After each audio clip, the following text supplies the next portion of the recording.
Bueno, pues vamos a comenzar con la primer mesa de trabajo. Bueno, con la primer mesa es acoso y hostigamiento sexual en espacios universitarios. Invitaríamos a este cambio en la mesa, invitaríamos a las ponentes a pasar y a integrarse a la mesa, por favor.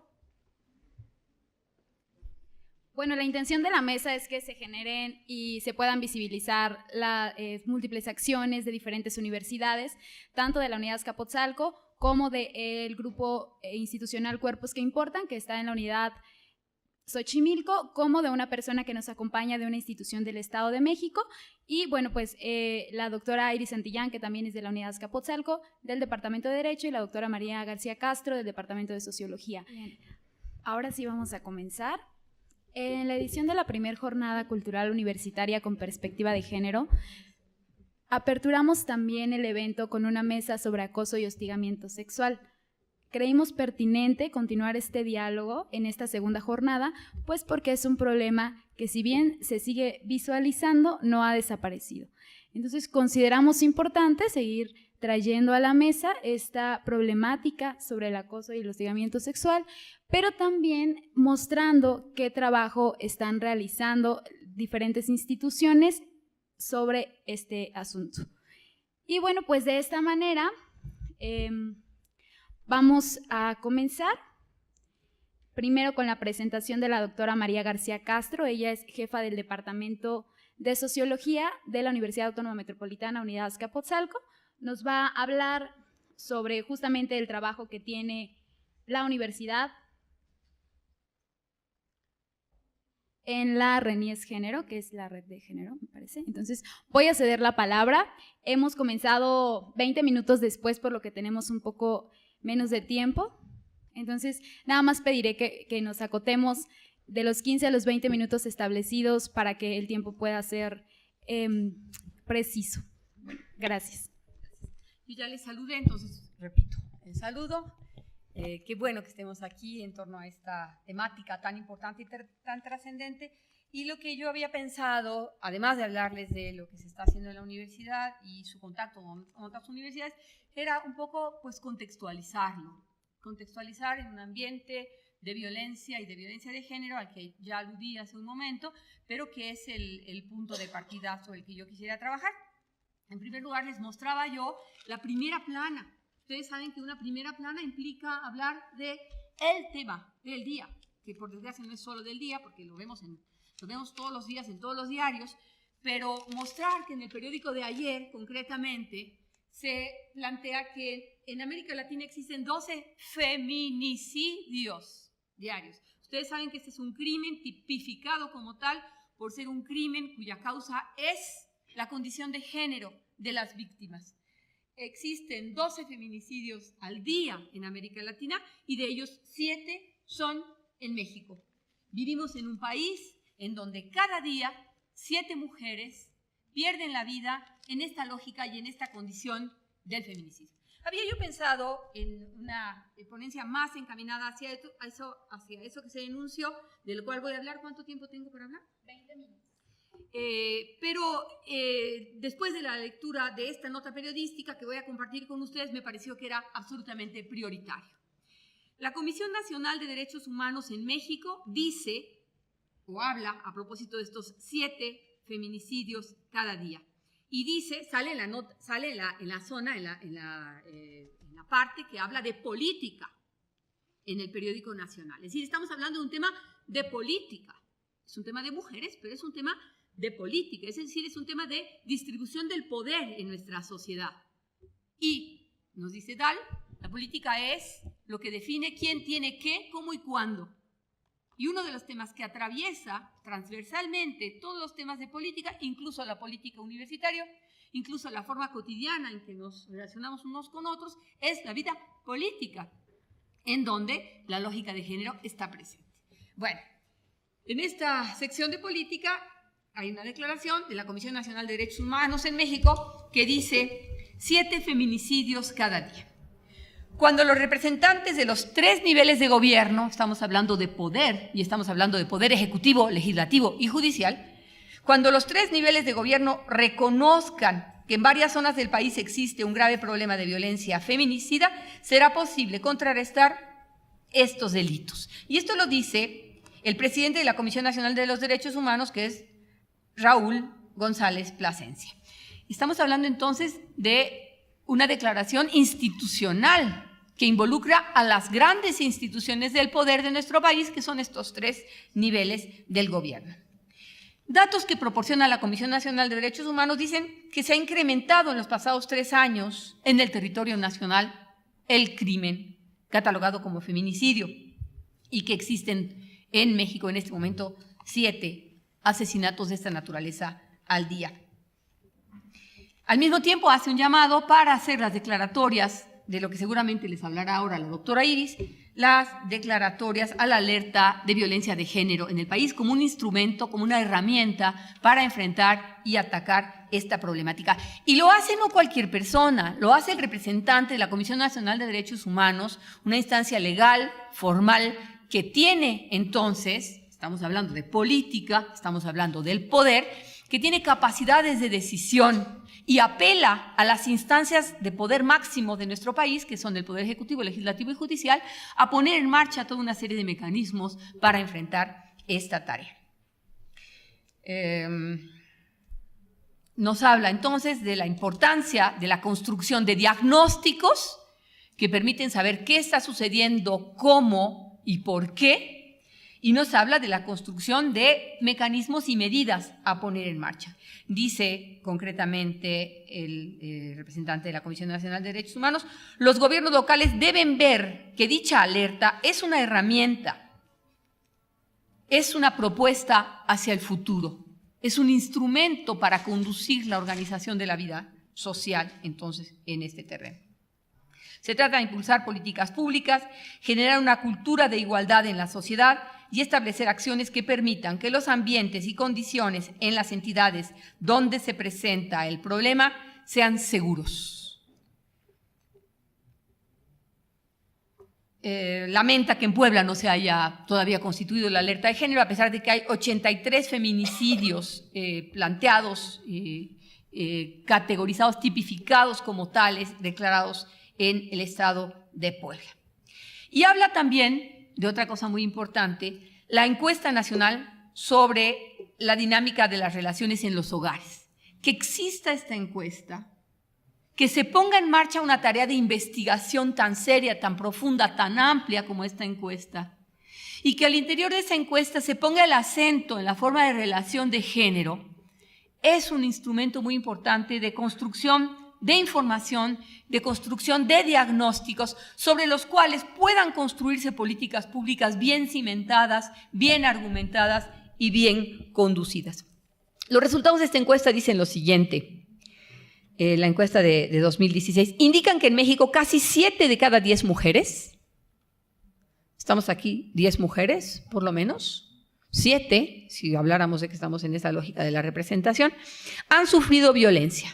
La mayoría de tipo emocional y sexual. Dice también la encuesta, son 10 las entidades que representan números encima de la media nacional. En la Ciudad de México, casi 8 de cada 10 mujeres declararon haber sufrido al menos una situación de violencia. En el Estado de México se reportó 75.3%, en Jalisco 74.1%, etc., ¿no? Entonces, la idea es presentar esta información como un diagnóstico y como un contexto en el que vivimos normalmente. Esa es nuestra normalidad, ese es nuestro día a día y a eso salimos cada día a la calle, hombres y mujeres, porque la violencia de género no afecta solamente a las mujeres. Una sociedad que vive esos niveles de violencia es afectada tanto en el caso de los hombres como en el caso de las mujeres. Esa es una lógica de relación que no conviene a nadie y sobre todo que no permite el desarrollo pleno de las personas, hombres o mujeres, en esta sociedad, y de eso se trata, ¿no? Entonces, bueno, Raúl Castillo es el Ombudsman Nacional, Raúl González Pérez es el Ombudsman Nacional, que asegura que en estos 3 años la situación de violencia ha aumentado. ¿Por qué ha aumentado? Esta es una pregunta que nos hacemos quienes trabajamos estos temas. Pensamos que en parte ha aumentado porque ahora se declaran, porque ahora se considera que esto no es normal y que tiene que denunciarse y que hay que plantearlo. ahora se puede contabilizar de esta manera porque existen tipificaciones de distintas formas de violencia que no existían antes y que no nos permitían precisamente visibilizar el problema, como se ha mencionado antes.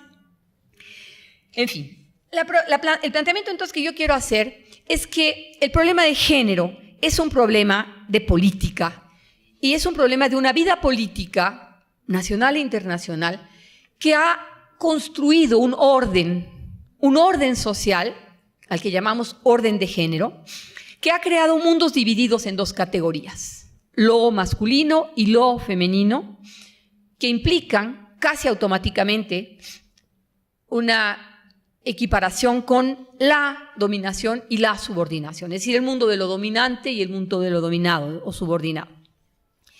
Este es un mundo, entonces, en donde las relaciones de poder han sido divididas de esta forma y construidas en este esquema.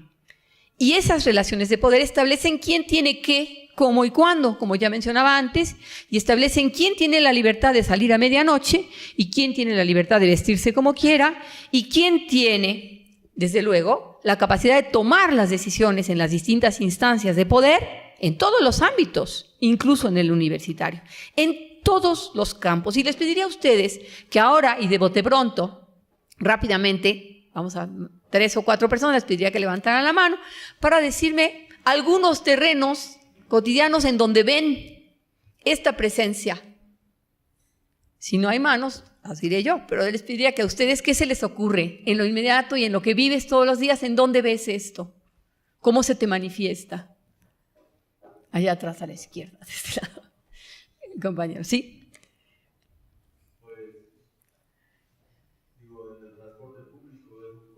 En el transporte público las mujeres tienen que ir con mucho cuidado para no ser agraviadas. Generalmente nos manejamos con las manos aquí o acá, ¿no? Buscando un poco protegernos. ¿Alguien más que quiera decir? Sí. En los salones de clase. En los salones de clase. ¿Qué pasa? Las chicas a veces hay profesores que las pasan adelante o las pasan a escribir cuando traen vestido, cuando traen falda, ¿no? ¿Alguien más allá atrás? Sí.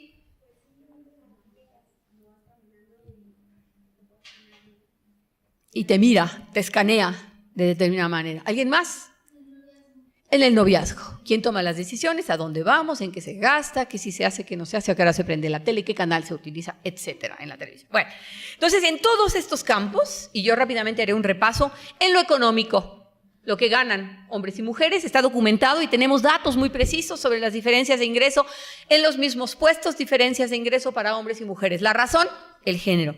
En lo político, los puestos. ¿A quién conocen ustedes en México que haya ocupado la presidencia de la República? Yo todavía no tengo el gusto. ¿A quién conocen ustedes en la UAM y en la UNAM que haya ocupado el puesto de la rectoría? Yo no lo conozco. En lo social, en distintos puestos, en todos los niveles, en las tareas, en los derechos, en las acciones, permanentemente y con una pequeña rayita que hayamos abierto nuestros ojos para mirar esto, lo descubrimos y lo descubrimos cada día con mayor claridad. Sin embargo, a pesar de que esto tiene mucho tiempo de vivir en nuestra existencia, de que vivimos en esta lógica y en esta forma de distribución del poder que nadie nos dijo con claridad, nadie nos dijo en el momento en que nacíamos y nos incorporamos a esta vida, tú la vas a jugar de hombre y por tanto tendrás poder, tú la vas a jugar de mujer y por tanto no lo tendrás. Nadie nos lo dijo claramente, pero lo fuimos aprendiendo sobre la marcha. Esto era así antes de que naciéramos y a ello nos hemos ido incorporando. Y por desgracia, muchos y muchas de nosotras lo hemos ido reproduciendo, pero otros muchos y muchas hemos ido pensando que esto no está bien, que no es correcto. Tenemos argumentos de carácter político, tenemos argumentos de carácter democrático para cuestionarlo. No es porque a mí no me guste, es porque tengo sustentos racionales, conceptuales, para cuestionar. Esto ha cambiado, sin embargo, esta situación ha cambiado sobre todo a nivel declarativo. No tanto en la realidad, aunque la realidad ha cambiado, sino cómo es que estamos en un evento de esta naturaleza, sino cómo es que estamos aquí, sino cómo es que tenemos doctoras en Derecho, sino cómo es que tenemos jefas de departamento y organizaciones estudiantiles. Esto está cambiando, afortunadamente. Pero ha cambiado sobre todo a nivel declarativo. Y eso ya es algo, y eso ya es mucho. Que este señor salga y diga todo eso a nivel declarativo, ya es mucho, porque quiere decir que eso debe ser, que estamos de acuerdo en que eso debe ser, a pesar de que no sea así todavía en este momento. Y quiere decir también que contamos con instrumentos para ir creando mecanismos que permitan que esto vaya sucediendo paulatinamente. Los datos nos hablan de asesinatos, lo que acabo de mencionar, nos hablan de damnificados en el terremoto. Todos habrán tenido oportunidad de enterarse de que el número de damnificadas fue más que el de damnificados, sobre todo si hablamos de muertes en el momento del terremoto en México. Es un dato que parece aislado, pero no lo es. Nos habla de toda una estructuración social. Si hablamos del SNI, si hablamos de los ingresos, si hablamos de los personajes históricos que empiezan a aparecer ahí en donde no estaban en las películas, de pronto como si se pasara una película química que permite ver otras cosas que no se veían, aparecen las mujeres que resulta que sí estaban en la historia, que sí participaron en los movimientos de revolución y de independencia, y no solo como Adelita, sino que tienen nombre y apellido, que aparecen en la historia de la ciencia en sus distintos terrenos. La filmografía moderna nos tiene afortunadamente muy bien documentados en este sentido, de mujeres que han participado en grandes descubrimientos tecnológicos y científicos, biológicos, cuyos nombres habían sido borrados por una mirada particular sobre la historia. Información y conocimiento entonces nos han ido dotando de instrumentos, entre otras cosas, por ejemplo, para hablar de las formas de la violencia. Antes simplemente, quizás, y se tenía mucha sensibilidad, se decía que las mujeres sufrían de violencia. Hoy podemos hablar de distintas modalidades de violencia y hablamos de la violencia familiar, hablamos de la violencia laboral y docente, que es un poco la que nos tiene aquí presentes, hablamos de la violencia en la comunidad y hablamos de la violencia feminicida. Y hablamos también de diferentes niveles y diferentes grados de violencia. Todo eso son instrumentos para ir conociendo la realidad, para mirarla más claramente y para poner en marcha esta varita mágica que nosotros tenemos, que es la ciencia, y que se parece a la espada del augurio y nos permite ver más allá de lo evidente, frase que repetiré cada vez que me sea posible, y que nos tiene aquí en la universidad trabajando estos temas y hablando de conocimiento, pero también hablando de impacto social.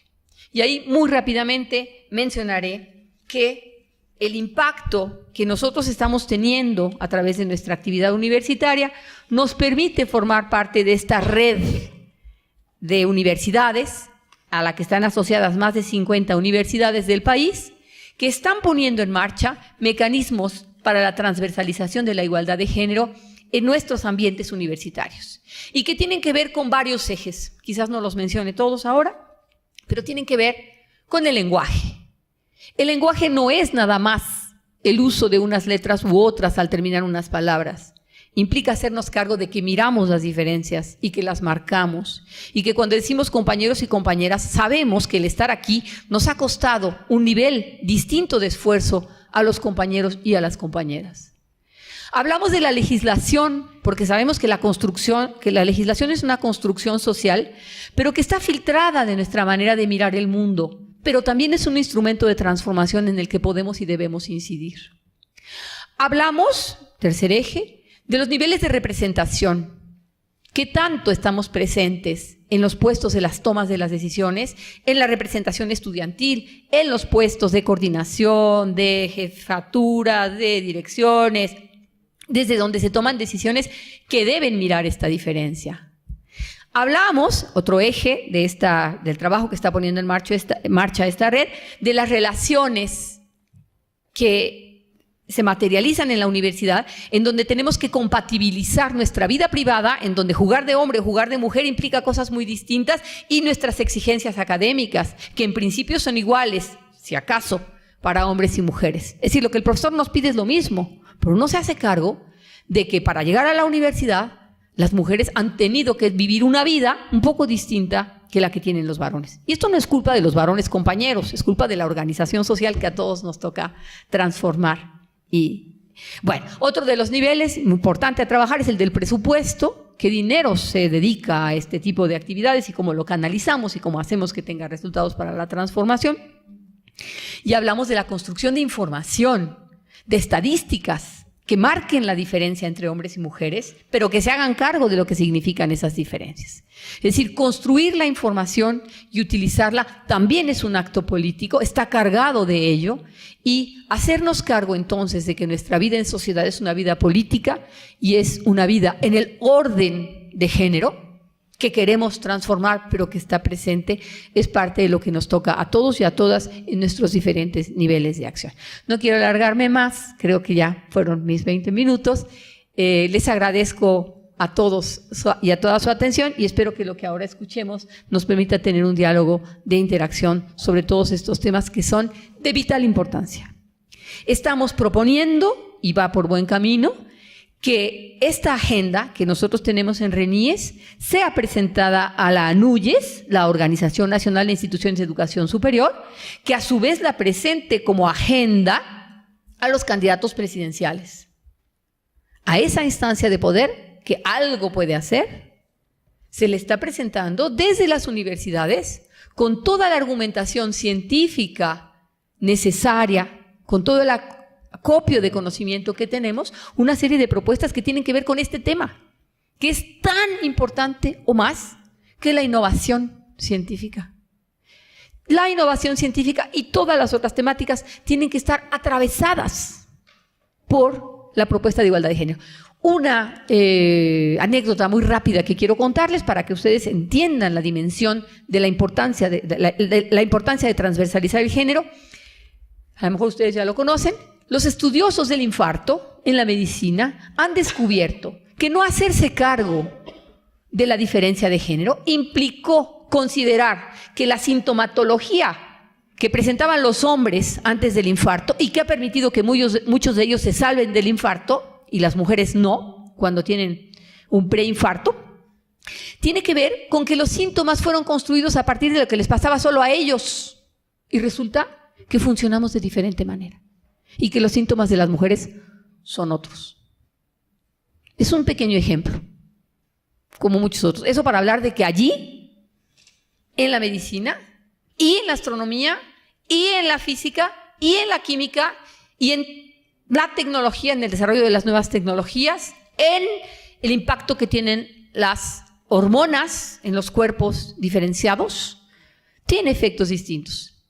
Transversalizar el tema de género a todos los campos de conocimiento es algo que nos toca a las universidades hacer y proporcionar al mundo al que se propone impactar y transformar la vida universitaria. Entonces el tema es de vital importancia, es fundamental y pues aquí quiero dejarlo, pero quiero dejarlo como una muestra de que lo que hacemos en la universidad por producir conocimiento ha transformado nuestra visión del mundo, pero también nuestra necesidad de impactar en ese mundo a través de propuestas muy concretas que sí podemos y que sí estamos llevando a cabo para hacer de este mundo otro mundo posible, un mundo mejor. Muchas gracias.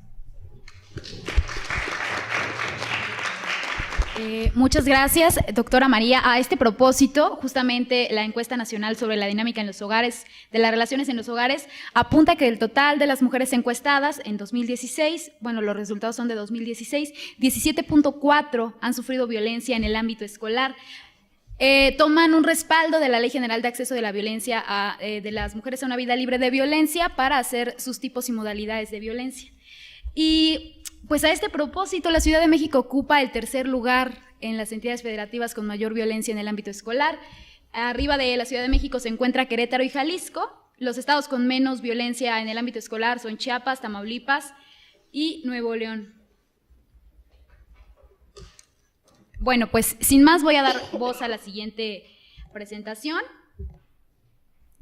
Es la doctora Iris Rocío Santillán Ramírez. Ella es abogada criminóloga feminista, autora de libros como Violación y culpa y Matar para vivir, un análisis jurídico penal y criminológico con perspectiva de género de casos de las mujeres homicidas, ambos de editorial Ubijus. En 2016 recibió la medalla Omecihuatl por sus contribuciones en materia de derechos humanos.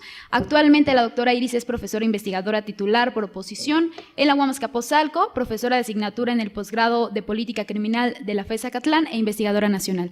Bueno, pues la escuchamos, doctora Santillán. Muchas gracias. Bueno, pues en principio agradecer la invitación, ¿no? Y dar mi reconocimiento a Carla Paola, que siempre ha sido tan entusiasta en llevar información a la comunidad universitaria, ¿no? Me consta de su preocupación justamente de darnos herramientas para evitar cualquier tipo de violencia en contra de las mujeres. Bueno, yo tengo el reto entonces de hacer una clase de Derecho Penal en 20 minutos, darles como herramientas fundamentales, ¿no? Para entender cómo se tipifican las diferentes conductas relacionadas con los delitos sexuales. La doctora María García Castro hacía alusión a la alerta de violencia de género y comentaba que algo tenía yo que decirles, y es que actualmente 2 organizaciones no gubernamentales solicitaron la activación de la alerta de violencia de género en la Ciudad de México, ¿no? Argumentan que en la ciudad existe un contexto feminicida. ¿Qué significa esto? Pues que las autoridades están dejando de actuar lo que deben de hacer para evitar que las mujeres vivamos libres de violencia. Entonces, dos son principalmente las conductas que se verifican en la Ciudad de México, o que al menos estas organizaciones están denunciando. Una es el feminicidio y la otra es la violencia sexual. Por eso a mí me parece que es fundamental que conozcamos las diferentes conductas que constituyen delitos sexuales. Bueno, creo que tenemos ahí un problema pero bueno, la primera lámina, si es que ahorita la podemos ver, es una caricatura del juez Porky. ¿Se acuerdan? Este juez bueno, la caricatura muestra a un juez con cara de cerdo que dice: le concedí un amparo porque no la violó, solo le metió las manitas bajo el calzón, ¿no? Entonces, todos conocemos este caso indignante de cómo el juzgador determinó que no existía, que no se configuraba no era el tipo de violación, era de pederastia, ¿no? Lo tipificaron como pederastia, aunque en realidad era violación, en razón de que no se le había introducido el miembro viril a la chica, ¿no? Y que finalmente la introducción de los 3 dedos por la vía vaginal pues no tenía fines libidinosos. Entonces, bueno, la importancia de conocer perfectamente cada uno de los elementos del tipo penal de cada una de estas figuras es fundamental. Y es que fíjense que desafortunadamente en nuestras sociedades la violación es una forma simbólica de dominación, de control, de decir cuál es el lugar que debe de ocupar las mujeres. Bueno, la del juez Porky y luego la siguiente, ¿no? La siguiente. Nada más déjenme comentarles, hacerles esta referencia del texto bíblico, ¿no? Del Génesis, que borra del texto a Lilith por insumisa, ¿no? Por no querer someterse al dominio masculino. Y esta parte que recientemente me caí en cuenta, porque cuando Lilith es expulsada del paraíso y le emiten el castigo es aparentemente, lo que se muestra es: y tendrás cada día 100 hijos, y cada día morirán esos 100 hijos, ¿no? O sea, es terrible el castigo, porque no hay nada más doloroso que la pérdida de un hijo. Pero en realidad no es ese el castigo.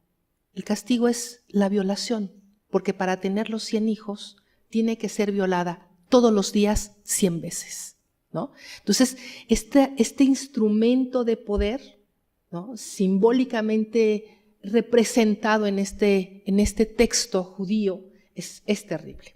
Y bueno, en la historia, ¿no? de las culturas está siempre presente la violación. Pasamos a la siguiente. Bueno, la violencia sexual es definida como cualquier acto que degrada o daña el cuerpo y o la sexualidad de la víctima y que por tanto atenta contra la libertad, la dignidad e integridad física. Es una expresión de abuso de poder que implica la supremacía masculina sobre la mujer al denigrarla y concebirla como objeto. Algo que es muy importante es identificar que aquella persona que viola que agrede sexualmente a otra persona no es porque sea porque esté lleno de sexo y que no pueda mantener, ¿no?, su sexualidad. Es un acto de poder. De pronto leo que a los pederastas piden que les hagan una, ¿cómo se llama? Que los castren, ¿no? No, de nada sirve la castración. No es una cuestión biológica, ¿no? Es una cuestión de poder. Eso es muy importante identificar.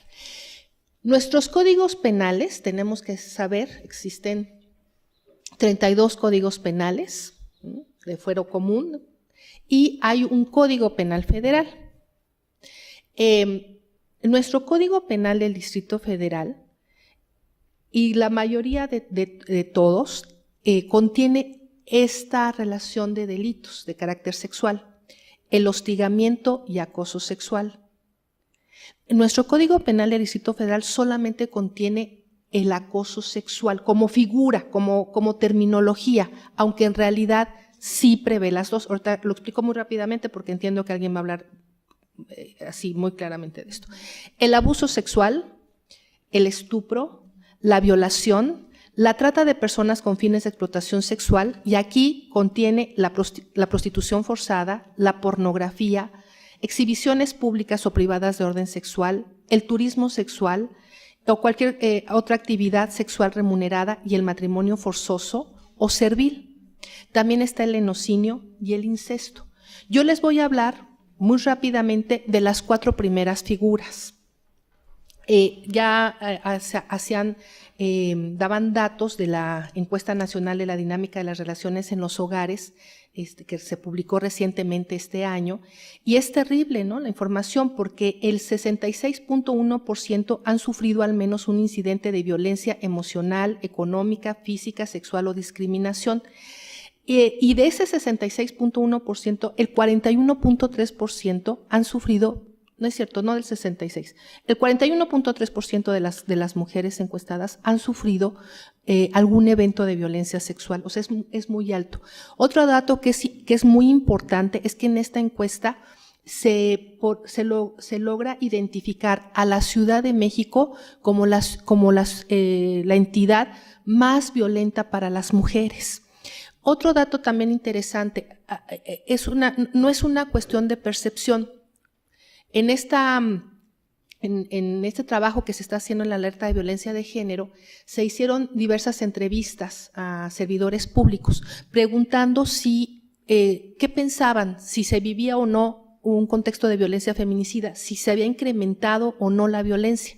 Muchos de ellos dijeron que no es que se hubiera incrementado, sino que cada vez la ciudadanía tiene más confianza y denuncia más. Y además cada vez hay más organizaciones que dan apoyo. Pero cuando se contrasta la información con el número de denuncias y de carpetas integradas y de carpetas judicializadas, resulta que no, que cada vez se denuncia menos, ¿no? Entonces, es por otras vías que logramos identificar que la violencia se ha incrementado, y no solamente numéricamente, sino cualitativamente, ¿no? Entonces, este dato es importante. Bueno, ya en cuestiones más técnicas, debemos de decir que el delito, lo que conocemos como delito, tiene al menos cuatro elementos. Una es la conducta, ¿sí? Tiene que ser una persona física, aunque ahora se habla también de la persona moral como quien hace una conducta, pero pensemos que es una persona física, y esa conducta tiene que estar tipificada, es decir, que debe de estar descrita en una norma penal, lo que tradicionalmente llamamos como delitos que están contenidos en los códigos penales y en otros ordenamientos legales. Por ejemplo, el delito de homicidio, que dice el que priva de la vida a otro. Estos este tipo penal, esta descripción, al momento de analizarlo se debe al momento de analizar una conducta debe de encuadrar perfectamente. Esta descripción puede tener o siempre tiene elementos objetivos, pero también puede tener elementos subjetivos, es decir, que no se ven. Por ejemplo, en el robo, si yo tomo esta carpeta, ¿me la estoy robando? Pues no, porque nada más quiero verla, nada más quiero tomarla, ¿sí? El tipo penal tiene el elemento de la intención de la apropiación, ¿no? Ese es un elemento subjetivo. Pero además hay otros elementos subjetivos, el dolo o la culpa. No se ven, ¿no? Pero hay que demostrarlos. Entonces, si no se lleva con dolo o con culpa, la conducta no es típica. Los delitos de carácter sexual siempre son con dolo. El feminicidio siempre es con dolo, o sea, porque hay una intención. Sobre todo en el delito de feminicidio pensemos que siempre hay la intención de someter. Y bueno, en los delitos sexuales siempre es esa intención de someter, ¿no? El siguiente elemento es la antijuridicidad. O sea, no basta con que la conducta esté tipificada, sino que tiene que ser antijurídica. Siempre pongo el ejemplo en mi clase de si yo mato a mi maestra, ¿estoy cometiendo un delito? Si yo mato a mi maestra, ¿estoy cometiendo un delito? No necesariamente.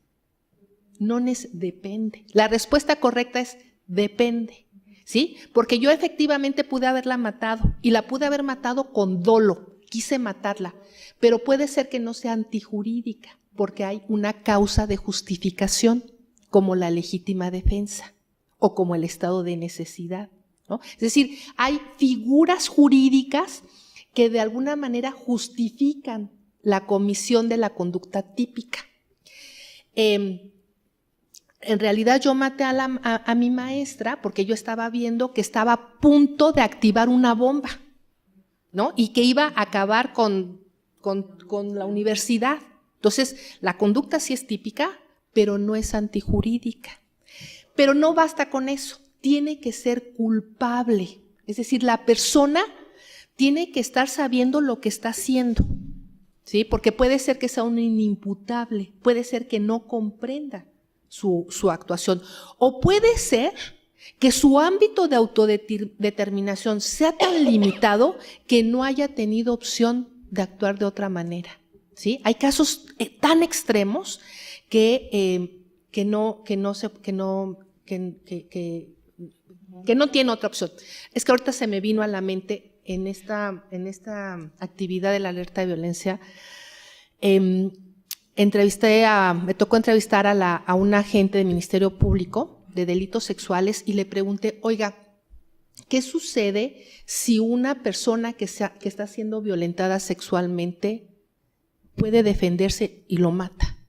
Me dijo, no puede, no hay nada, o sea, es homicidio. Le dije, ¿pero por qué? Porque actuó de manera dolosa, ¿no? Es decir, fíjense la gravedad de que quienes son los especialistas, las especialistas en delitos sexuales, no conozca este cuadrito de la teoría del delito, que es fundamental. Sí, claro que actuó dolosamente, pero actuó en legítima defensa. Por lo tanto, no hay un delito, no hay homicidio, ¿no? Entonces, por eso es tan importante. Muy rápidamente, entonces, el acoso sexual, fíjense que lo que se ha encontrado en esto de la alerta, lo que encontré, es que hay muchas denuncias, cada vez se denuncia más el acoso sexual. Desafortunadamente, el tipo penal dice a quien solicite favores sexuales para sí o para una tercera persona o realice una conducta de naturaleza sexual indeseable para quien la reciba, que le cause un daño o sufrimiento psicoemocional que lesione su dignidad. Y entonces resulta que están entrampadas ahí las especialistas porque no saben cómo acreditar la lesión a la dignidad. Lo mandan a peritaje psicológico y entonces la psicóloga o el psicólogo dice yo no puedo acreditar. Yo puedo acreditar el daño o sufrimiento psicoemocional, pero no el daño a su dignidad. Yo no puedo. Y entonces la fiscal de delitos sexuales se cruza de brazos y dice, no se puede. ¿Saben cuántos casos de acoso sexual se han judicializado en los 2 últimos años? 0. ¿No? Entonces, ese es el acoso sexual. La otra es cuando además existe una relación jerárquica, ese es el hostigamiento sexual. Lo dejo para que lo expliquen las compañeras. Nada más hago una observación. La Organización Internacional del Trabajo hace un listado de lo que debe de entenderse como acoso y hostigamiento sexual, y lo que también encuentro es que de pronto hay una confusión con la figura de abuso sexual, ¿no? Porque aquí en este listado incluyen, por ejemplo, cuando haya contacto físico innecesario y no deseado, como tocamientos, caricias, pellizcos o agresiones sexuales. Esto no es acoso sexual. Esto puede en algunos, no es lo mismo, claro, que te toquen el hombro a que te toquen la nalga o el busto, ¿no? Entonces, raya ahí con otra figura cuya pena es más grave, que es el abuso sexual. Y el abuso sexual está contenido en el artículo 176 del Código Penal del Distrito Federal y dice: al que sin consentimiento de una persona y sin el propósito de llegar a la cópula, ejecute en ella un acto sexual, la obligue a observarlo o la haga ejecutarlo, se le impondrá de 1 a 6 años de prisión. Algo que es bien terrible es que en muchos casos de violación a menores de edad, los agentes del Ministerio Público no los están encuadrando como violación, sino como abuso sexual, ¿no? Inclusive, cuando en el autobús, cuando en la vía pública nos agarran las nalgas o nos agarran el busto, no es acoso sexual, es abuso sexual, ¿no? O sea, tendría que encuadrarse como esta figura, cuya pena es más grave. Aunque bueno, por otro lado no creo que sea el derecho penal el que resuelva esto. Pero bueno, en esta ENDIRE 2016 tiene ahí un cuadrito, ¿no?, del abuso sexual en la infancia, que desafortunadamente se da con mucha frecuencia.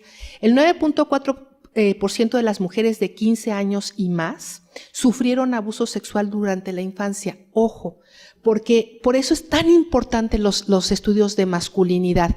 Ahorita les voy a mostrar algunos datos de la violación sexual en contra de niños varones, ¿no?, que es muy alta. Y está faltando ahí una información respecto al abuso sexual de los niños varones. O sea, es altísimo esto en la infancia. Ya voy. El estupro, ¿no? Dice el artículo 180, al que tenga cópula con persona mayor de 12 y menor de 18 años, obteniendo su consentimiento por medio de cualquier tipo de engaño, se le impondrá de 6 meses a 4 años de prisión. Este delito se perseguirá por querella. Ojo, ya hay un avance en esta figura, porque antes se resolvía mediante el matrimonio del adulto con la menor. Y otra cuestión importante en este tipo penal en la Ciudad de México, y es que protege a ambos sexos, ¿sí?, tanto a niñas como a niños, y además los protege hasta los 18 años.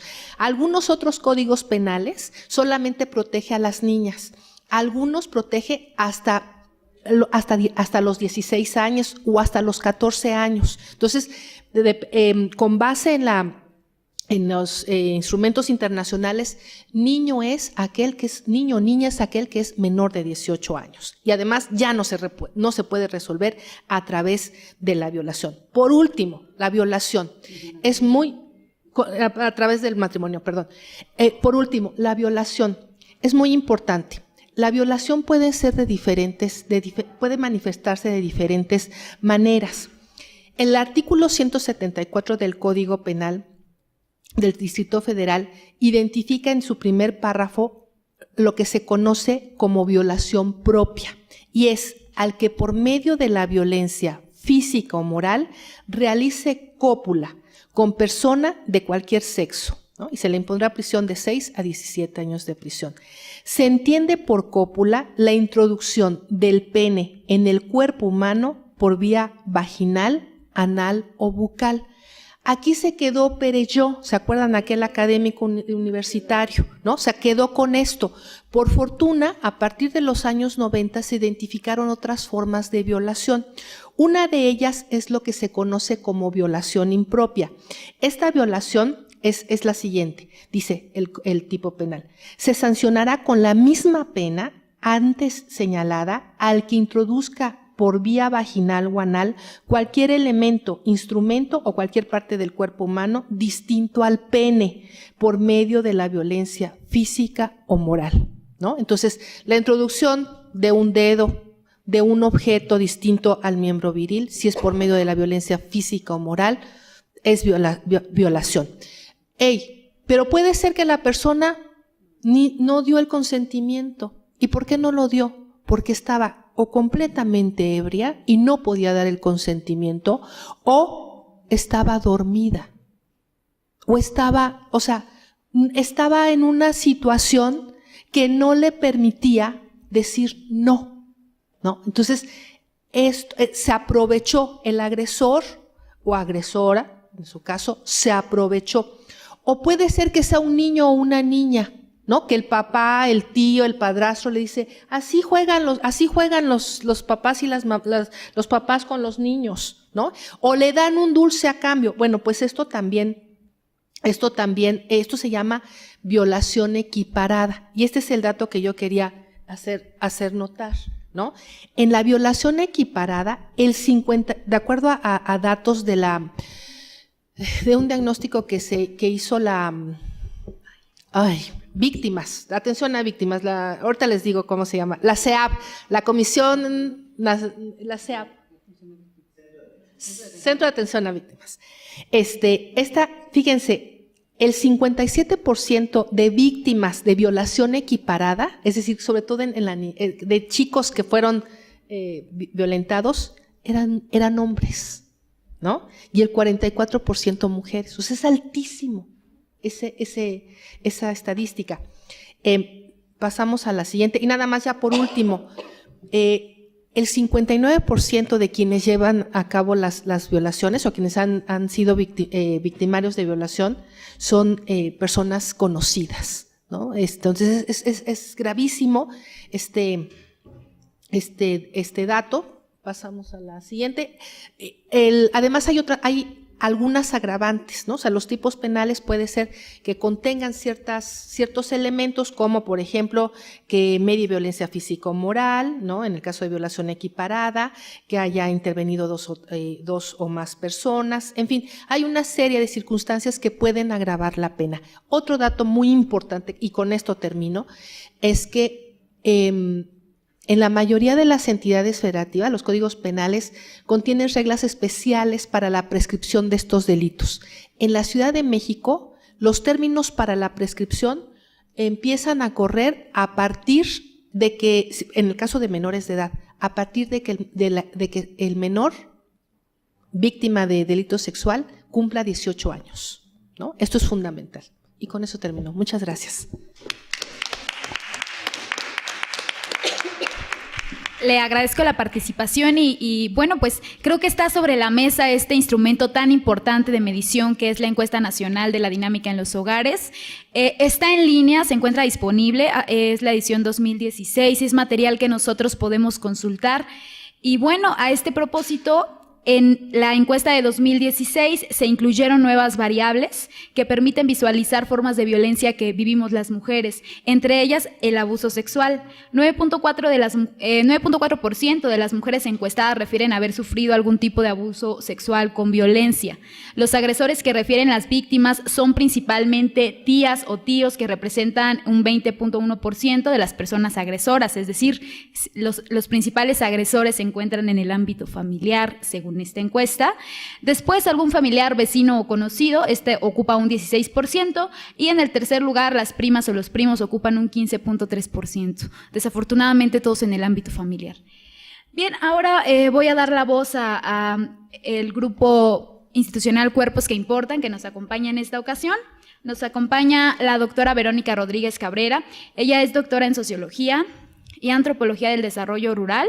También es maestra en Desarrollo Rural y licenciada en Economía por la Universidad Autónoma Metropolitana, ha publicado y coordinado libros académicos, además de participar en artículos, con la escritura de artículos en libros y revistas. Sus líneas de investigación se inscriben en temáticas relacionadas con el cuerpo y sus intersecciones sobre el género, la sexualidad, la violencia, los procesos de la salud y enfermedad, entre otros, que se inscriben en los ámbitos rurales e indígenas del Istmo de Tehuantepec, esto en Oaxaca. Y bueno, también tenemos a la maestra Elizabeth García Cervantes. Ella es maestra en estudios de la mujer por la Universidad Autónoma Metropolitana Unidad Xochimilco, psicóloga también por la Universidad Nacional Autónoma de México y ha participado en el proyecto institucional Cuerpos que Importan de la UAM Xochimilco desde el año 2014. Bueno, pues ellas nos van a hablar del trabajo que tiene este grupo tan interesante y les cedo la palabra. En realidad, bueno, ustedes se preguntarán, ¿y qué hace un economista o una maestra en desarrollo rural que trabaja indigenismo y que trabaja mujeres rurales, trabajando violencia de género en la UAM Xochimilco? Y una de las respuestas es que yo soy egresada de la UAM Xochimilco, fui estudiante, fui acosada, fui trabajadora, fui acosada, he sido profesora, no he sido acosada afortunadamente, ¿no? Tal vez falta que yo voltee la tortilla, dijeran en algunos otros momentos, no se sabe, ¿no? Pero vamos a ver.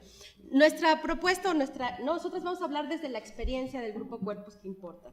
Y bueno, un poco tal vez, ¿no? Vamos a hablar de por qué la violencia en las universidades y normalmente en las universidades que se cree que es el lugar por excelencia del conocimiento, donde los jóvenes se vienen a formar, los profesores tienen una formación que transmite valores, que además pues es un espacio de convivencia por lo menos de mayor nivel cultural, académico, profesional, etcétera, etcétera, pues en realidad lo que hemos visto es que alrededor del mundo, pues justamente estos estereotipos sobre las universidades y estas formas de concebir a la universidad como un espacio tal vez un tanto aislado de lo que sucede en el resto de las sociedades, pues también conlleva la invisibilidad del problema. Y una de las cuestiones también tiene que ver con la reticencia de las propias universidades para hablar del tema, en tanto que pareciera que cuando el problema se visibiliza, también está en juego su reputación y su propia forma de cómo sucede en este campus universitario, un poco de escándalo. También, en ese sentido, de parte de las autoridades, pues es un poco distinto tocar un tema de este tipo, y les hablo desde un coordinador de carrera, un médico, un profesional de actividades deportivas, hasta los profesores, los mismos compañeros, y vamos a todos los ámbitos en realidad de toda la universidad. Pues bajo ese contexto, cuando un grupo de profesoras, administrativos, estudiantes y también, digamos, gente que de alguna manera estaba vinculada con muchos campos en la universidad, es que se conforma el grupo Cuerpos que Importan. En realidad nosotras no somos funcionarias como tal, sino en realidad el programa se institucionaliza posteriormente. Nosotras nos empezamos a convocar a partir de 2011 y a partir de las necesidades del propio programa fue como fuimos con demandas muy concretas hacia la institución, demandando ciertas cosas. Así se forma el grupo Cuerpos que Importan y bueno, más o menos, ¿no? Ustedes van a ver que para nosotras es importante ver a la violencia de género en las universidades como un problema complejo. Obviamente, dentro de todas las corrientes de pensamiento de los que integramos Cuerpos que Importan, hay muchas perspectivas, algunas lo abordarán desde la salud, algunos más desde la parte psicológica, otros más desde las actividades culturales, otros más desde la investigación, y así todos hemos ido congregando este grupo que es en realidad multidisciplinario y además también muy complejo en sí. Tal vez dentro de todo eso, pues solamente aquí nosotras enmarcamos lo que a nivel global se entiende como violencia de género en las universidades. Y ahí se los dejo porque hay muchas investigaciones al respecto. España, Francia, Brasil, Argentina, Alemania, Canadá han discutido este tema en sus campus, porque también se ha visto que la violencia en las universidades va desde digamos, el insulto hasta la muerte de las personas, ¿no? Hay muchos campus en México que han tenido feminicidios en el campus también, por ejemplo, ¿no? Solamente no voy a detenerme aquí porque ya la compañera, ¿no?, que afortunadamente estuvo con nosotros, describió más lo que se trata o legalmente hablamos de violencia sexual en términos de delito. Solamente me gustaría aquí apuntar que para nosotros esto ha sido más complejo que partir de definiciones. Y entonces, porque nosotros estamos en la práctica, y en la práctica, obviamente, para nosotros, digamos que el problema de estas definiciones, ay, perdón, me brinqué, no, la previa, por favor. Por ejemplo, sí reconocemos que todas estas definiciones tienen una historicidad a partir de mucho trabajo de grupos feministas, mucho trabajo de mujeres activistas, y que tampoco podemos dejar de visibilizar las diferencias que ellas han apuntado en todo este tipo de... una definición en realidad reduce toda la discusión que se ha tenido a lo largo de mucho tiempo. Y para nosotras, por ejemplo, una de las cosas que está bien que la ley lo nombre así, pero tal vez que para nosotras ha sido más complejo es entender que la violencia sexual no es un acto entre dos personas, entre un grupo de personas, o que sean actos individuales, sino que en realidad es un problema que se va también generando y estructurando a lo largo de todo un sistema que no es de ahora ni es de ayer, y que ya afortunadamente, ¿no?, han hecho referencia las otras compañeras, y que también está bastante enraizado en este sistema sexo-género o orden que diferencia a los sujetos independientemente, ¿no?, de las corporalidades que en realidad representen, pero que establece diferencias que vulneran a la población. Y me refiero, ¿no?, a conductas que violentan, que discriminan, que las colocan en una posición que van a ser vulnerables en muchas situaciones. Vamos a ver ahora sí, por favor, ¿no?, algunas de las cosas que nos ha tocado a nosotras, en realidad, cómo se suelen abordar estos casos de violencia en las universidades. En las universidades no suele haber protocolos o mecanismos claros para atender un caso de estos. Y cuando suceden, pareciera que son la excepción. Cuando nosotras estamos viendo y tratamos de visibilizar este problema, lo que estamos viendo es que es una tarea casi normal, es una actividad que todos los días, orientación educativa que conforma también cuerpos que importan, es una tarea que tiene que atender diariamente a veces, ¿sí? Y no les cuento su agenda porque están rebasados y saturados de trabajo. Vamos a ver, digamos que en ese sentido, para nosotros, digamos que los programas de intervención no siempre están vinculados incluso con una sanción delictiva. En muchos protocolos que se han generado en las universidades, los procesos internos están desvinculados con los procesos externos. Y la otra cuestión es que mucha de la propia dinámica que está generándose en los programas que trabajan violencia tienen sus propios conflictos internos. También nosotros los tenemos, no quiere decir que no los tengamos, ¿no? Todos los grupos enfrentamos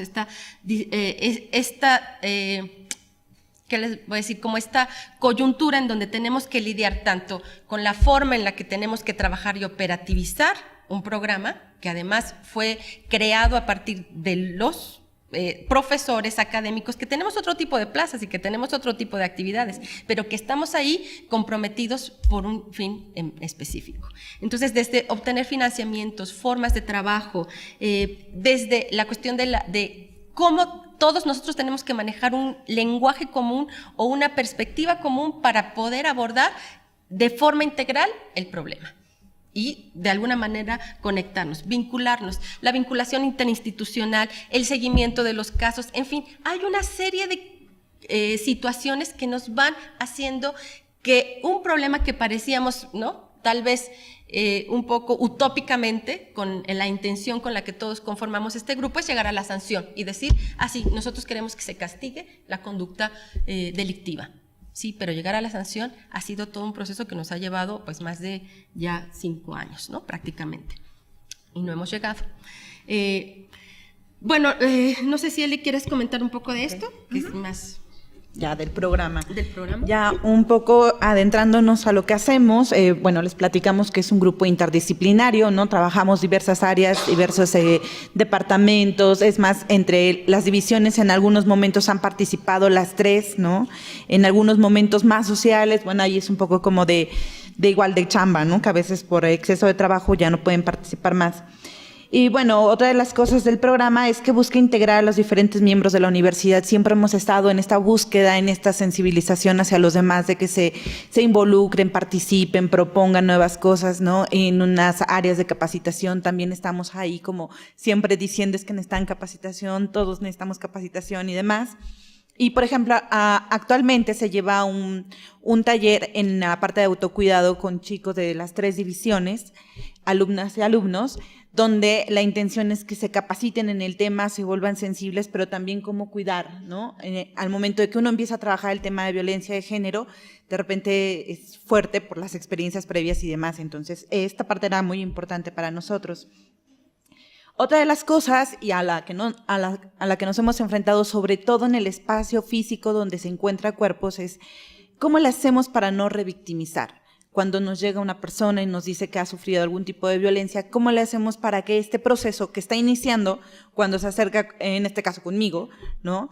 ¿Cómo le hago para que me cuente su historia, pero no empezar que me lo cuente a mí, después tenga que ir con orientación educativa y se lo cuente otra vez, y luego, no, pues es que también tienes que ir con los abogados y también se lo tienes que contar otra vez, ¿no? O sea, ¿cómo evitar todo este proceso? Porque todo el camino que tendría que seguir un caso es muy largo, tendría que pasar pues por diversas instancias, pero cómo ir reduciendo esta revictimización a la que se le puede enfrentar una persona en el área universitaria, nada más, ¿no? O sea, no pensemos en un proceso externo. Entonces, hemos estado trabajando mucho y siempre privilegiamos las decisiones de las mujeres o de los hombres, de las personas que se enfrentan ante este problema. De repente decimos, no, pero es que ¿por qué no demandas? ¿Por qué no haces esto? No, o sea, siempre es así.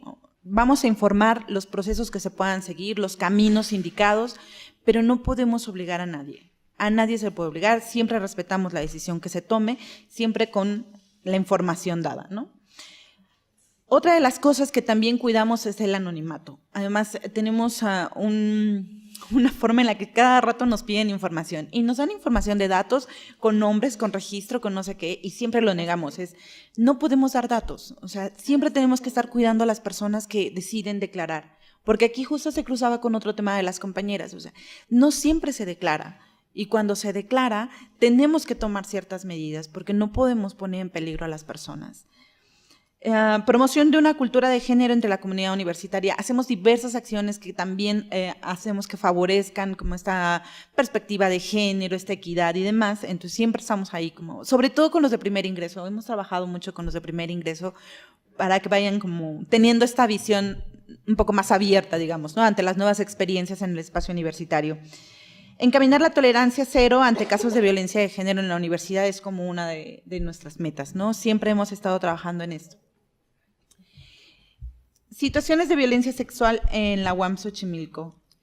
Bueno, nada más antes de eso, ¿no? Porque aquí vamos a contar un poco, tal vez, no son todos los casos, pero bueno, ¿por qué tolerancia cero en vez de la erradicación? Porque en realidad para nosotros trabajar el tema de violencia, incluso ha sido un tema que hemos discutido largamente en colectivo, es decir, es cierto que es una utopía, es cierto que buscaríamos y sería lo ideal la erradicación de la violencia de género, pero mientras no existan las condiciones, ni en el país, ni en la ciudad, ni siquiera en la propia universidad, pues por lo menos llegar a que lo que nosotros nos percatemos en una casa común, pues por lo menos sea que la comunidad sea cada vez menos tolerante ante estas situaciones. Se han hecho muchísimos trabajos documentales, etcétera, para tratar de sensibilizar a esto y que tratemos que todos participemos de ello. Vamos a dar algunos de las cifras de lo que se ha presentado solamente este año. Nosotras no, también tenemos que decir que estos resultados son muy parciales porque toda la información, y ya lo habíamos mencionado nosotras, toda la información cuando se presenta un caso queda desvinculado dentro de la unidad universitaria. ¿Y a qué me refiero? Que cuando se presenta un caso, ese caso se puede presentar en diversas instancias, ya sea compañeros, coordinaciones de carrera, departamentos, consejos divisionales, actividades deportivas, servicios médicos, y entonces concentrar toda la información ha sido todo un reto. Nosotras no tenemos como objetivo una concentración, porque más bien lo que sí ha crecido cada vez más es que los chicos encuentran en el espacio de cuerpos un espacio en donde se les escucha, ellos pueden dejar, testimonio de lo que tienen, pero en realidad su proceso es casi personalizado. Entonces nosotros solamente vamos a hacer referencia de qué tipo de casos para que tengan una idea de qué es lo que nos llega en realidad a cuerpos en general. estos casos de los que empieza a hablar Verónica, bueno, nos van apuntando cosas importantes como que la vulnerabilidad está atravesada totalmente por el género. O sea, eso es una cosa fundamental. La otra, que tiene que ver con la diversidad de manifestaciones, no solo vamos a encontrar que hay una violencia física o que nada más hay emocional, sino que en verdad se puede, o sea, manifestar de diversas y de todas las maneras posibles. Multidireccional, no podemos pensar que solo la violencia se da de profesores a alumnas o alumnos, ¿no? O que solo es entre académicos, o que solo es entre estudiantes, ¿no? O sea, puede ir de un lado para otro, ¿no? O sea, trabajadores, académicos, estudiantes y personas externas a la universidad. Eso también es muy importante, porque hay personas externas dentro de la universidad, porque van a hacer un servicio o demás, o las personas que están alrededor de la universidad, las que también pueden hacer manifestaciones de violencia. Y bueno, en las relaciones erótico-afectivas también es otro de los elementos en donde hemos encontrado mucha presencia de violencia. Los casos, este año podríamos decir que en cuerpos tenemos el caso de 10 casos, ¿no? No son todos los casos porque, como bien mencionaba Verónica, han llegado a diversas áreas que guardan sus datos igual que nosotras, cuidando de la privacidad o solo cuidando la información, no nos llega a nosotros, no tenemos un registro. Sabemos porque en algunos han seguido un camino indicado, ¿no?, de alguna manera, y han llevado un proceso, entonces llegan a consejo académico o demás, entonces ha tenido como algún tipo de resolución y son casos conocidos. Pero en realidad en cuerpos tenemos, o podríamos hablar de estos casos, una que fueron de psicología, ¿no?, en las carreras en las que nos han llegado, psicología, comunicación social, sociología, política y gestión, biología, químico farmacobiólogo, ¿no?, agronomía, tronco divisional y tronco interdivisional, y en un caso en el área de cómputo, ¿no? Por lo regular son en las carreras donde se presentan y son alumnos los que nos han llegado principalmente, alumnas. La situación con la que llegaban refiriendo era que eran acosos por compañeros, violaciones por compañeros, hostigamiento por personal administrativo, hostigamiento por profesor, acoso sexual en la calle, ataque sexual a la comunidad externa por parte de un alumno y violencia en las relaciones erótico-afectivas. Eran como las razones por las que llegaban a cuerpos diciendo no sabemos qué hacer, ¿no? ¿Qué hago en este caso?, ¿no? Y bueno, ahí, como ya les mencionaba, tratamos de hacer un registro, de no revictimizar, de seguir como ciertos pasos en este tema de violencia de género que son en verdad muy importantes, ¿no? Porque no podemos tomar como la posición de las agencias, ¿no? Y decir, a ver, ¿no? ¿Y tiene pruebas?, ¿no? Entonces, eso es muy importante y sobre todo en un espacio universitario donde a veces idealmente decimos, es que es un espacio seguro, es que estoy con profesionales, con académicos que han estudiado doctorados, ¿cómo me puede estar pasando? No, o sea, tenemos esa mente, esa concepción de que es un espacio de seguridad, de tranquilidad, donde uno va, se desarrolla, crece profesionalmente y demás, y de repente cuando se encuentran con esas experiencias, resulta ser muy impactante para las personas. Sí, solamente recalcar que estos 10 casos generalmente ya llegaron a cuerpos después de un proceso. O sea, ya pasaron por vigilancia, ya pasaron por muchas veces los comités, los consejos divisionales, ya pasaron por los jefes de departamento, ya pasaron por los jefes de sección, y cuando llegan a cuerpos, les digo, se ha convertido como el referente, o muchas veces muchos de los casos no llegan a cuerpos porque la emergencia lo que requiere en ese momento es que la persona sea dirigida directamente o con el médico o digamos a orientación, y esos casos nosotros en algún momento se nos pierden. Tenemos muchos retos en ese sentido, ¿no?, para el registro de los casos, pero bueno, esto solamente se refieren a acoso sexual, porque también tenemos, ¿no?, acoso laboral con, digamos, tintes también de violencia de género.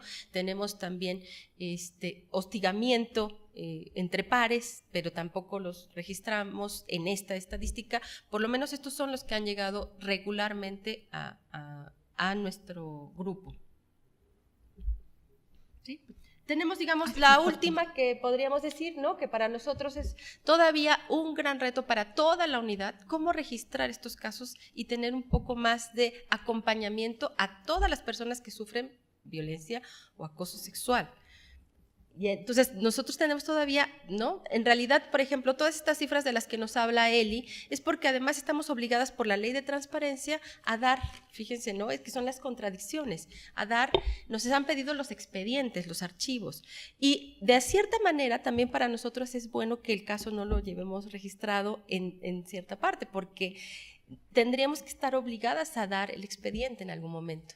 Y las instituciones, ¿no? Porque no nos piden nombres, quién fue el acosador, cuál es el expediente, cuál fue el caso. Y esas cosas, en realidad, también esta invisibilidad de nosotras mismas sobre el caso, pues nos ha salvaguardado a decir, tenemos el conocimiento de estos, pero los archivos, los nombres, las personas, ¿no? Muchas veces se resguardan por protección de la persona en situación de violencia, porque tampoco no nos gusta llamarlo víctima, ¿no? Es algo que hemos estado discutiendo constantemente. Tenemos que fomentar mayor participación de la comunidad universitaria, aunque hay muchos involucrados, no saben qué cantidad de investigaciones en tronco interdivisional se generan. Entonces también tenemos una cantidad de población que atender ahora para orientar sobre qué es violencia de género, qué es violencia sexual, qué es violencia universitaria, qué es una violación, qué es un acoso. Y bueno, esa parte, aunque es muy visible en los primeros troncos, se va desdibujando. Y cuando llegamos a trabajar con carreras, por ejemplo, con diseño para una propaganda de borrar los estereotipos de género en torno a la violencia, no saben la cantidad de trabajo que nos cuesta que los chicos, chicas, profesores entiendan que no hay que ser tan explícitos con una figura exclusiva, ¿no? Siempre nos ponen una imagen de una mujer violentada por un hombre, el ojo morado, y eso, quieran o no, es muchísimo trabajo. Ir con las psicólogas y decir que no es una cuestión necesaria, ¿no?, de autoestima, también ha sido un trabajo de estar todo el tiempo hablando con los chicos que vienen a hacer servicio social, hablar de una página de internet. Entonces, ha sido mucho trabajo en muchas vertientes en ese sentido. Tenemos que mejorar, evidentemente, los canales institucionales, el registro, el acompañamiento, el seguimiento, la reticencia de muchos canales institucionales. No les digo la protección que se da en los departamentos, no hablo de la forma en que los abogados reciben a las víctimas, a las personas en situación de violencia, que ellos no les llaman víctimas, y entonces se ven doblemente o triplemente violentadas solamente porque las chicas sintieron incomodidad con los abogados, en la forma en la cual fueron recibidas, preguntadas, y volver a tener que decir, a ver, tenemos que tener una perspectiva de género, no puedes cuestionarle por qué iba vestida de esa manera, y empezar desde cero prácticamente, y además con el cambio de todos los representantes de jefes de departamento, consejeros divisionales cada 3 o 4 años. Eso también ha sido un desgaste fuerte. Y obviamente, bueno, tenemos todavía pendiente la aprobación del protocolo de violencia de género en la universidad, que ya llegó al consejo académico, que eso también fue demanda de varios alumnos que también forman parte de colectivos activistas y que han demandado por parte de la institución una posición. Y esa posición, pues nosotros, ¿no?, nos hicieron la petición de crear un protocolo, hicimos una sugerencia que ahora está en el consejo, está fuera de nuestras manos, pero aún así sigue ya su propio camino y esperamos que pronto esté aprobado. Y bueno, la última sería pues concientizar que la vulnerabilidad es de todos, todas y todas las personas que en realidad estamos en este país haciendo frente a una vida en contextos de violencia feminicida también. Y que todos y todas somos vulnerables a estar en una situación y enfrentar una situación de violencia sexual en algún momento de nuestro trayecto durante la vida universitaria. ¿Algo más? Ya es todo. Bueno, tenemos algunas conclusiones, sobre todo, ¿no?, que apuntaban a esto, a no normalizar una conducta, a no pensar en un atacante único, unidireccional, que en realidad necesitamos construir más puentes de comunicación y que obviamente nosotros lo que estamos presentando aquí es una pequeña muestra de lo que se enfrenta en el programa que, como les digo, ¿no?, en realidad surgió de una necesidad por hacer algo en contra de, ¿no?, a favor de que esto no se siga repitiendo en las aulas, en los espacios colectivos, en las prácticas de campo, en todos los ámbitos que cruza la vida universitaria. Y bueno, pues, ¿no?, creemos que estamos tratando de dar un poco de acompañamiento a las personas que están en situación de violencia. Gracias. Bueno, pues agradecemos a la doctora Verónica y también a la maestra Elizabeth por esa participación, y creo que es importante saber qué está pasando en otras unidades de esta casa de estudios. Es importante el diálogo, es importante agruparnos, es importante decir y seguirnos diciendo las formas de violencia para encontrar soluciones a ella. En este camino de denunciar, de evidenciar, de agruparnos en colectivo, de sentirnos acompañadas, es importante la vinculación con la sociedad civil. Esta jornada plantea esta primer mesa con expertas. También daremos voz a los alumnos y las alumnas que están haciendo cosas interesantes el día de mañana, y terminaremos la jornada el día viernes con la sociedad civil, con personas que si bien son parte de la academia, también son activistas y son parte de estas luchas que se generan en la sociedad civil. Muy particularmente hemos hablado en este día del feminicidio. Yo les invitaría a formarse, a agruparse. Yo participo en un colectivo que se llama Red Denuncia Feminicidios Estado de México. Trabajamos con el arte y el performance político para no solo visibilizar, sino denunciar toda esta política criminal, toda esta muerte, toda esta violencia contra las mujeres. Entonces es importante agruparnos, acompañarnos y seguirnos diciendo. Y bueno, pues vamos a escuchar ahora a la doctora María Eugenia Luna García. Hasta ahora hemos escuchado participaciones de esta casa de estudios, aunque en diferentes campus, también diferentes departamentos. La doctora María Eugenia Luna, ella es maestra en Ciencias de la Educación y doctora en Ciencias de la Educación por el Instituto Superior de Ciencias de la Educación del Estado de México. Actualmente se desempeña como asesora en la Universidad Pedagógica Nacional, Unidad 151 en Toluca. Es docente e investigadora en el Instituto Superior de Ciencias de la Educación del Estado de México, donde forma parte de la línea de Historia de la Educación. Ha sido reconocida con el perfil, por el Programa de Mejoramiento del Profesorado, PROMEP, y el Sistema Nacional de Investigadores en su nivel 1. Y entre sus publicaciones se encuentra Encrucijada la educación de las niñas en las escuelas mixtas de 1890 a 1907. También el artículo Incorporación de género en programas de actualización y formación continua para el profesorado de educación básica, entre muchos otros. Bueno, pues vamos a escucharla en este momento. Gracias. Pues buenas tardes. Trataré de ser ágil. Agradezco a las organizadoras el que abran este espacio, a las colegas que aquí presentes me han abierto ya un marco para poder introducir esta experiencia que vengo a compartir, y sobre todo a quienes están aquí como asistentes, ¿no? Lo que yo voy a presentar es una experiencia. Bueno, para empezar, yo soy historiadora, no soy ni abogada, ni psicóloga, ni socióloga, soy historiadora. Me he acercado a los procesos de formación de docentes, y desde ahí he trabajado en una normal, y desde ahí he visto algo que es esto que he denominado secreto a voces. Si bien en el ámbito universitario cobra otro sentido el cómo se vive la violencia y cómo se actúa frente a la violencia, en el Magisterio de Educación Básica es un grito ahogado, que yo le he llamado más adelante, y en la formación del profesorado de básica es algo muy similar. Entonces, desde ahí desde donde yo voy a compartir esta experiencia. La siguiente. No, la anterior. Un problema silenciado. Un problema silenciado en el magisterio, ¿no? Desde 2001 yo trabajaba en una normal, y ahí entonces empezaron a existían situaciones de acoso y de hostigamiento.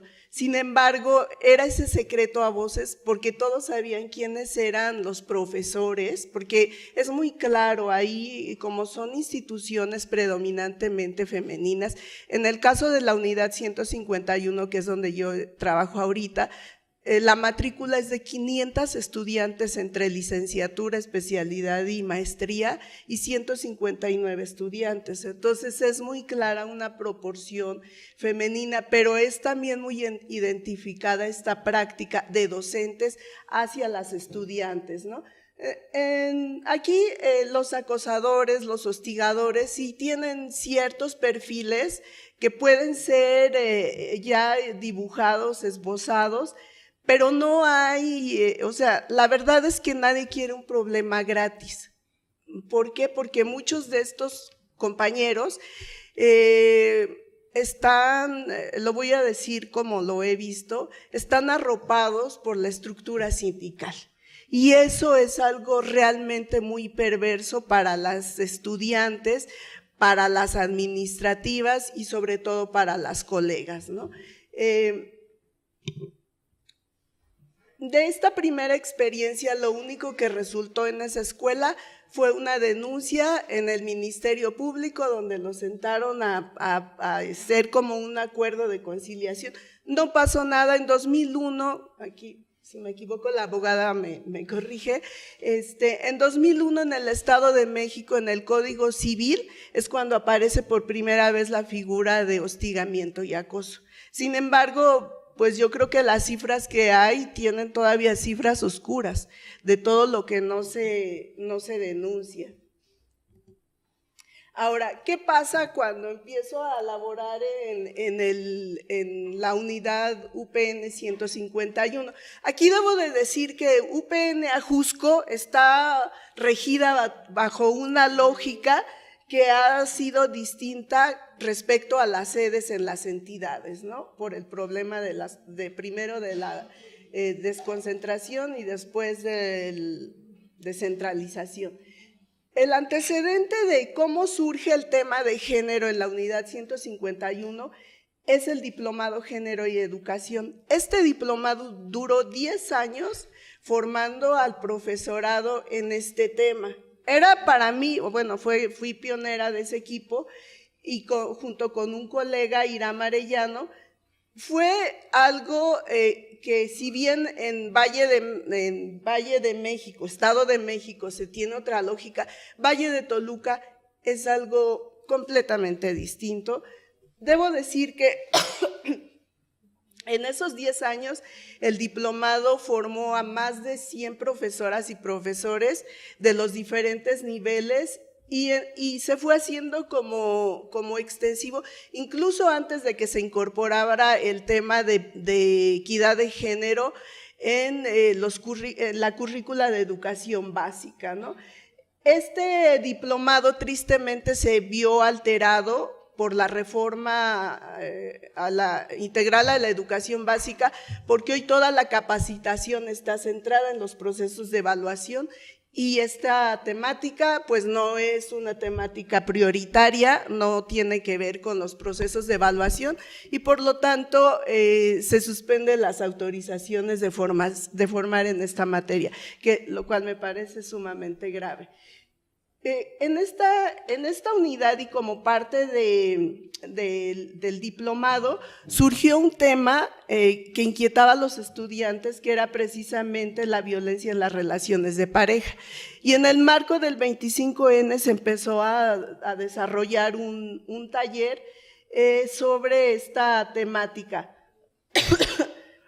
Posterior a esto, quien impartió el taller empezó a recibir muchas como quejas confidenciales de lo que pasaba al interior de la UPN, ¿no? Entonces, me empiezan a llegar estudiantes que no eran mis estudiantes para comentarme, darme nombres, así como, pero no hay una instancia, no había absolutamente nada, yo solamente era la coordinadora del diplomado, pero vienen a decirme que qué hacen, que cómo actúan, que tal profesor molesta tal, o sea, las chicas lo plantean en ese sentido, me molesta, ¿no?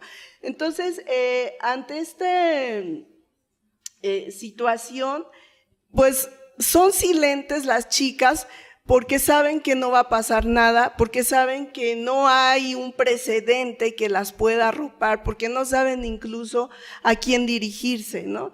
Entonces, porque además tampoco tienen ninguna formación así como que con perspectiva de género. Hubo una licenciatura que fue la